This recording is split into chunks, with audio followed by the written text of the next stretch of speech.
It is an epic tale of justice, of revenge, of love, of patriotism.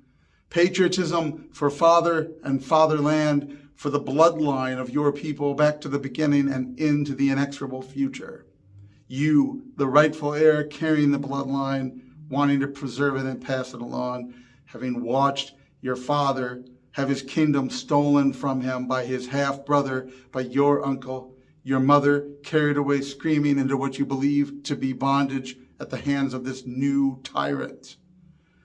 This epic journey will cross the land of the 9th century Nordic countries, from the land of the Rus through the islands to Greenland. All the darkness, the dismal, freezing cold north that we expect will be depicted wonderfully.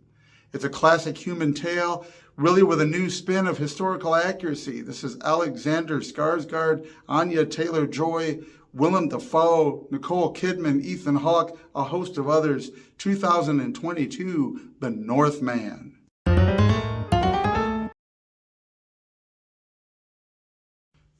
When I first heard of The Northman, it was still in production. It was one of those that was delayed over time because of what was going on in the world. A lot of other nerds who love sci-fi and who love history and really love historical and canon accuracy in all things. We're talking big about how this film looked like it was coming together so well. Finally, it was released, and then the buzz about it was, yes, this is overwhelmingly historically accurate. It's a great film. You've got to see it. I agree with almost all of that. The Northman is an epic journey that, yes, it takes us all the way to that land of the Rus. It takes us to Greenland. It ties in so much real history that it is immeasurable. Everything down to the spoons they used, everything in the houses, the way the homes are designed. Now, I was a Roman history major. I can't say that I'm an expert in the Norse, but everything looked correct. Everything that you might imagine to be right was right, and above all, the overall ambiance. That is really the key of what makes The Northman a great movie. Now, one of the things I immediately heard for coming out in 2022, this was a film that wasn't woke.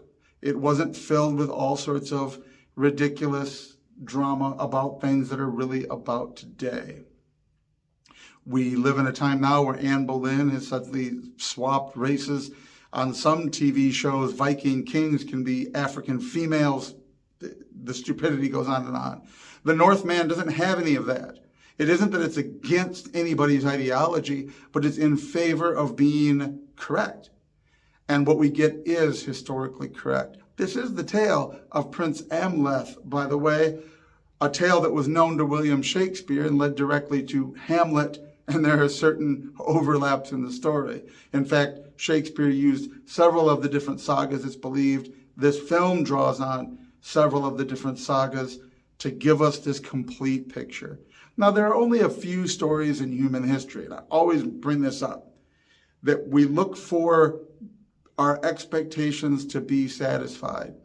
This is a classic.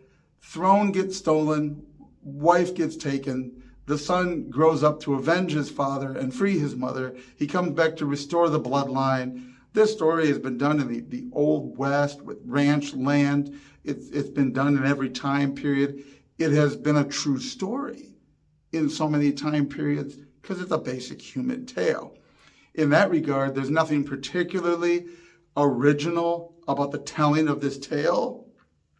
When you get a story like this, it's about how you tell it, about how well you tell it, and how well it is presented to the audience that makes it satisfying or set apart. And within these sort of narratives, you can subvert expectations, which is a buzzword of our time. But you got to do it in a way that's smart, in a way that's satisfying, in a way that works. The Northman ultimately doesn't really subvert your expectations. I mean, maybe a little bit. It's not a real mystery. Early in the film, you get the idea that Amleth's mother, Nicole Kidman, is in on this somehow.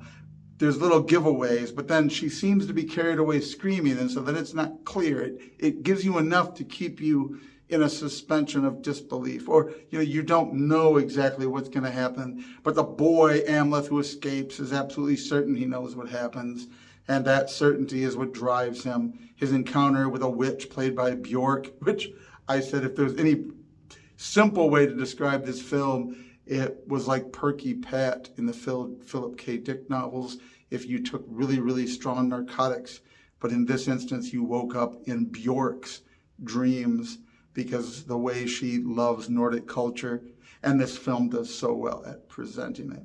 He encounters Bjork in the person of a witch that reminds him to get back to his destiny. He ends up figuring out how to disguise himself as a slave, to get on a boat headed back to his uncle's.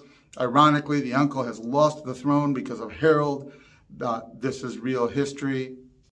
The expansion of the Kingdom of Norway under Harald Hardrada, and it has driven his uncle Thorir off to live in Greenland and to become a sheep herder. He does, it's a sheep herding operation, it's a basic farming operation, but he has a good amount of property, a good amount of slaves.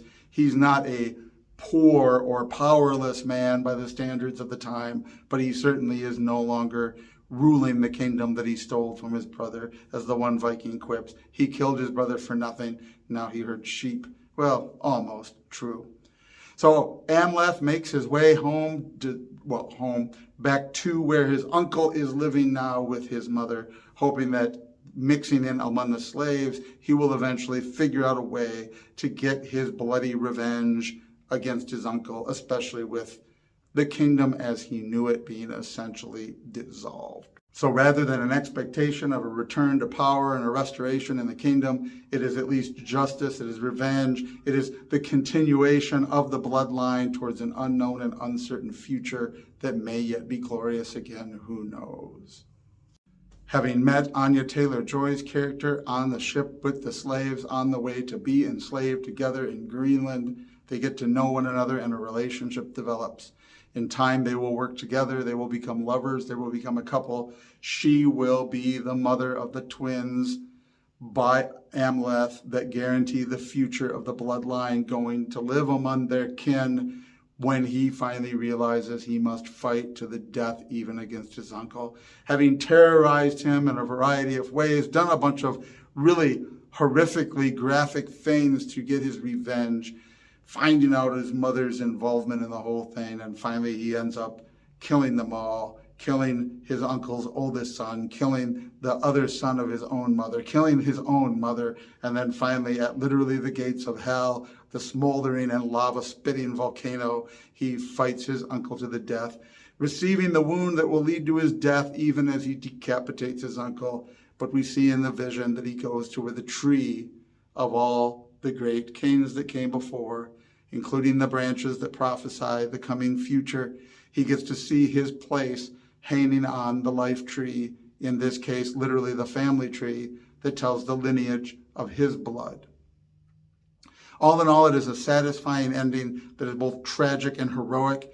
He dies. He doesn't get to live his happily ever after, but his pregnant wife, pregnant woman will. The twins will be born. They will be living among their kinsmen, and these are strange times. Who knows what position they might yet rise to? That will be up to Odin and the fates, the Norns, but the future is now guaranteed that at least they will go on.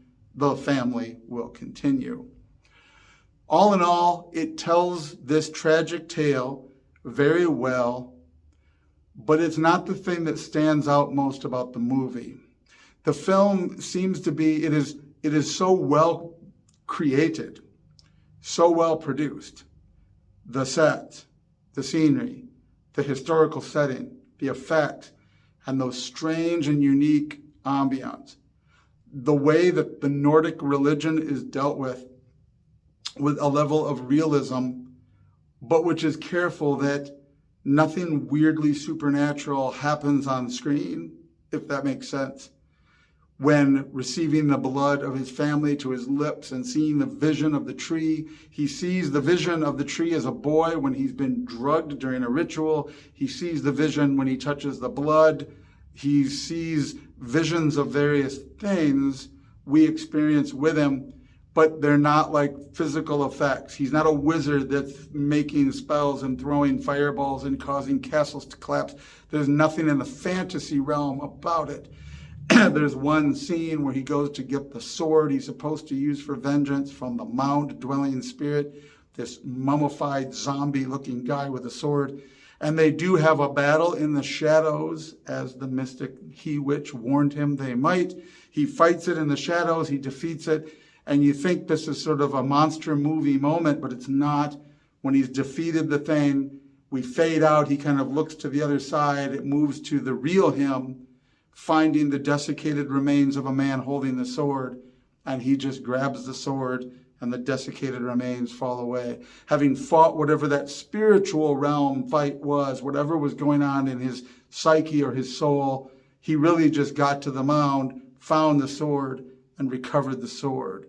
The spiritual part was a spiritual part, not something we were meant to believe was a physical manifestation of these gods that he worships.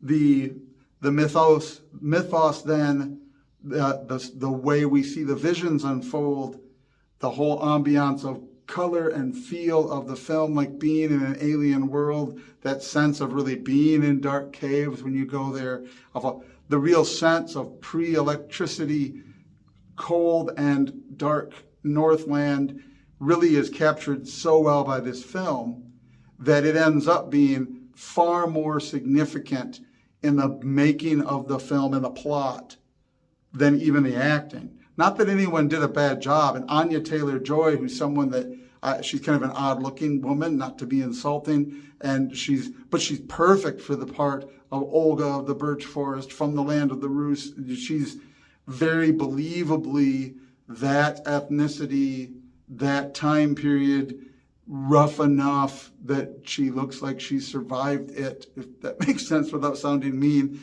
She totally looks plausible as a 9th century wench who was abducted and forced into slavery. Well, there it is.